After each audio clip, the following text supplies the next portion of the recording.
Hey, everybody, welcome back to La Vida Baseball Live. We're joined now by Peter Mullin. He is the founder and CEO of OPC Kicks in Chicago. How are you? I am Welcome. great.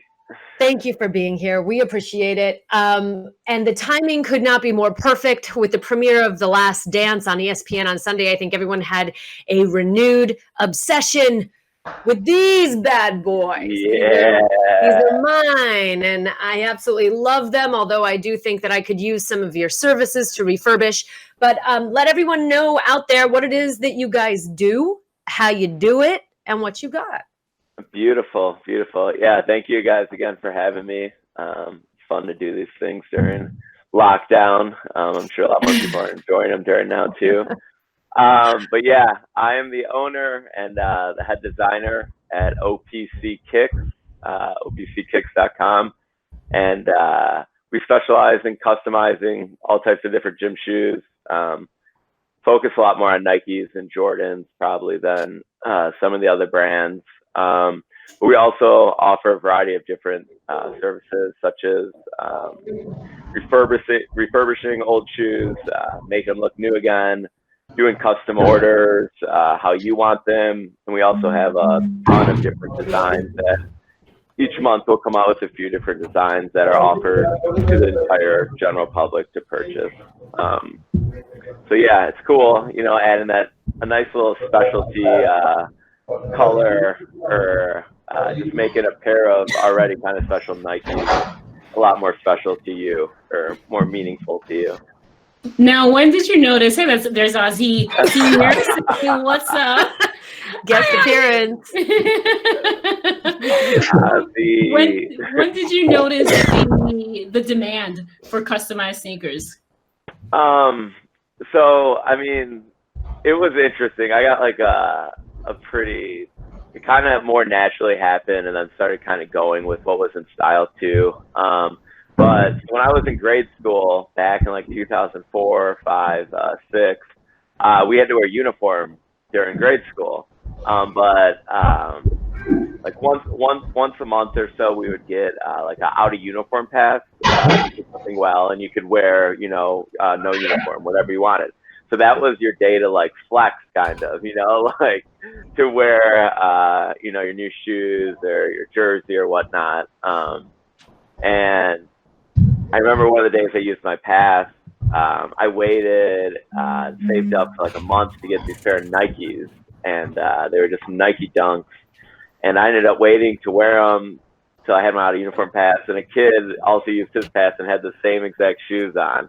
And it just killed me because it ruined the specialty of having the pair, Like I was like, man, I don't. Even when new Jordans come out, like I always get them, but I like to save them for a little bit because when you wear them, when they come out, everyone else is wearing them, and it just kind of ruins the specialty of having it. So I noticed that at a young age, it's cool to have something special that's yours that you don't see anyone else wearing. So in high school, I kept on making, pairs for myself. I would have random friends ask me to do their pairs. And then it kind of happened naturally with restoration work too, where I kind of noticed I could get shoes that didn't fit people anymore, buddies or family members, customize them, but also make them look new again, clean them real well. And then I could sell them, or charge them for that service. And then over the years, going into college, I focused more on it, and shoes became such a big marketplace and such a part of pop culture and everything that I just want to integrate my art into it, and it just kept on growing and snowballing, and now it's awesome. What do you have for us today? Can you show us some examples of what you guys do customization-wise? Definitely. So sometimes what's cool is we'll get hired to do shoes like artists, or we'll reach out to artists to do shoes for. This is a sample pair we made for Axwell and Grosso. They're Jordan 1s. They were in Chicago. They're two members of Swedish House Mafia, world famous DJs. Yeah. But so this is the sample shoe we made. We sent out to the manager. They approved it. So we got to present it to them and give it to them. And then now we have some newer stuff. This is like kind of what we're starting to get a lot into, of making like a shoe that's available, that's at a good price point, but customizing it. Like we put paisley on this and some other light tip like paintwork. So it's kind of like, for a good price, anyone, and it's available to anyone, can grab it in their size.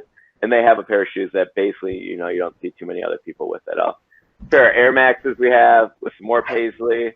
And we started getting into doing the insoles too, which you don't see too. Oh, not on these, sorry.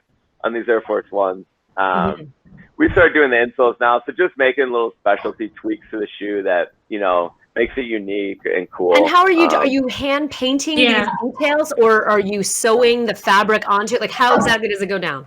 Yeah, so we started off only doing paint. I only worked with paint for 10 years. I loved it. I was an art major in college, focused in art in high school. So I was really good with paint. And painting the shoe, a big part is prepping it, you know, getting it down to the leather material, then applying the paint the right way, and then putting a finisher so it's functional and it can wear and doesn't scratch. And then over the years, I really learned that still in the front area, same with a regular shoe, if you wear it a lot, it will crease and kind of, you know, off color. So even when you paint in the front, it kind of still does that. So now, like, to make it even more functional, I like to kind of work on the back half of the shoe, like the swoosh and that stuff, because it will wear like a regular shoe. So I only worked with paint for so long, and then like 4 years ago, I started getting into fabric and sewing it onto the swoosh, but it's way too time consuming.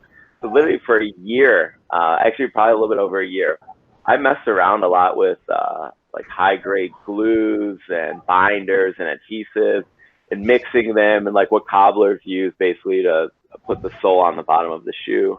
And then finally perfected it where I'm able to put a special backing on any kind of fabric, basically a material, put a backing on it and pre-cut it perfectly, and then use these adhesives and a clamp kind of so it's, you know, fully wearable. And how much does that cost? So usually we add on like $100 to $120 to a regular. So Air Force One's $90. Most of our styles are at $200 or $215, and that's a specialty handmade pair that we all, you know, it's individually made for you. But it's really cool doing this fabric now because we can do you can send us a logo and we can print it on fabric and put it on, you know, there's endless options now, which is awesome. That's amazing. How long, let's say you order a shoe on April 1st, what's the turnaround on the shoe? You know, so that's something, it varies a little bit for how detailed the shoe is, but also on how many orders we have. We've been growing tremendously in the last year and a half, and it's a give and take thing. We get a lot more orders and it's awesome, and we're able to function a little bit more like a step process, which is good for us when we're making it. But, you know, there's only so much time in a day, and we care about every pair that goes out. So like for Christmas, for example, we got like 450 orders in like 2 weeks. And it's hard to do that, to not only get the shoes, but to make each and have order forms and everything. So now what we're doing, I got 2 more artists that really help expedite things. And we're kind of we shoot for 8 to 12 business days always. That's our goal and then we ship everything 2-day shipping. So really, like, you know, anywhere from 2 weeks to 2.5 weeks, we're trying to get you that shoe. That's awesome. That's our goal. Now, custom shoes. Have you ever put cleats on the shoe, or do you guys just do the art? Let's say a player says, "Hey, I want to put metal cleats on this." No, there's probably like, I would say 2 or 3 people that specialize in that who are really, really good at it. I've tried swapping soles from a shoe to a shoe, not putting a cleat bottom on it, and figure out how to do it correctly, but I still don't feel like it wears the same. So I really wouldn't do it for an athlete in a cleat if I wasn't 100%, you know, positive that it would wear just like a professional cleat would, you know. So I do not offer that. I've seen some people do it for golf shoes, but for spikes, I feel like they really have to be, you know, manufactured like that. Now, Julie brought up in the beginning talking about The Last Dance and the Jordans. What is it about? How great was that? It's awesome. I think the entire world is watching the same thing. But what is it about the Jordan shoe that makes it such a sneakerhead staple? Here's number one. You got your the original. You know, it's really, I mean, Jordan is Jordan. Jordan is Nike basically now. That's what's, in my opinion, really started the sneaker boom and the basketball wearing shoes like in a casual manner and like a stylish manner. There's she's got them, rocking them. They're such an awesome, awesomely made shoe, and they have so much history and just like memory. You know, there's such a feeling like, oh, you remember a game you wore those shoes or anything, but also just the nostalgia and the want of it. You know, people have wanted these shoes for 20 years now, wait in line for these shoes, go crazy for these shoes. So it's just it's Jordan. He's the one. It's beautiful, and the shoes are awesome. Especially coming from Chicago.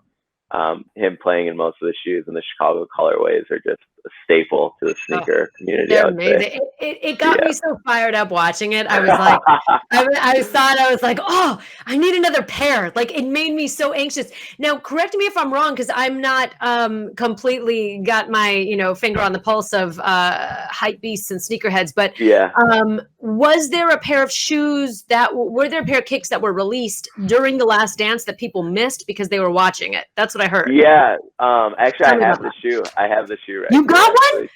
Yeah. Of course you got one. Right, of course you got one. Let me see. So tell me what is this fable? Because people online were talking about this. Tell me what happened. All right. So Nike has an app called Sneakers, where they release it's Nike Sneakers, and it's on the phone, where they release all their specialty shoes, and shoes that you would regularly wait in line. They do it through an app. Mm-hmm. So randomly, very not often at all, they'll just do a surprise and say, hey, this shoe's available now for purchase. So this was the shoe that came out for the during the game, or during the documentary. It dropped on the first episode. It's the Chicago Jordan 5 classic Chicago colorway. So the difference is, I think the ones that came out the day of the documentary say Nike Air on the back with the swoosh. This is an older version from, I want to say 2014. But yeah, this was the exact shoe though that came out, just with a little bit different print on the back. How could they do that? We were all watching, and they do that. Don't worry, Julie. After this segment, they're gonna send us some pairs. Like that's there you know what? Boom. Listen, there's a reason that Jordan still gets 2% of the Nike sales. I mean, nobody gets that deal. He secured that deal. Sorry, we're very upset here in the household.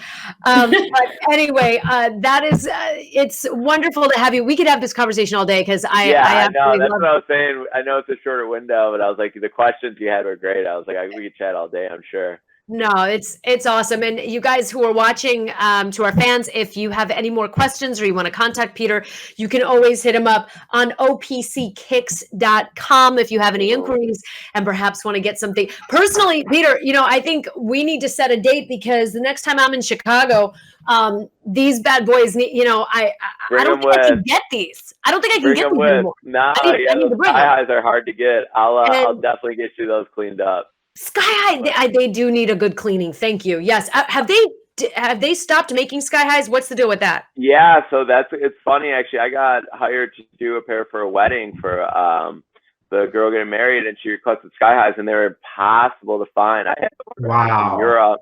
But yeah, they're a real awesome shoe though. They're a great shoe that they just didn't make a lot of, I guess. Great shoe. But I want to appreciate you guys for having me. This is awesome. I think we're gonna have to get a little La Vida sample pair of Nikes out to one of you guys. Ooh, that'd be awesome.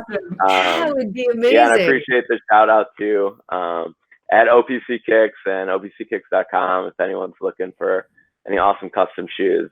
Oh, trust me, I'll hit you up, because I love the fact that you're not just doing the high end, the Jordans, which are amazing, but sometimes you do fall in love with a pair of shoe that you really like wearing often, and you want to make it look different, because you're like, I don't want people to know that I'm wearing the same shoe. But if you customize them to what you like, then you can wear the same pair of shoes, the style, but make it look different. You just nailed it. Absolutely nailed it. It is crazy. The people I sell to, all different, a lot of kids, a lot of women, younger women.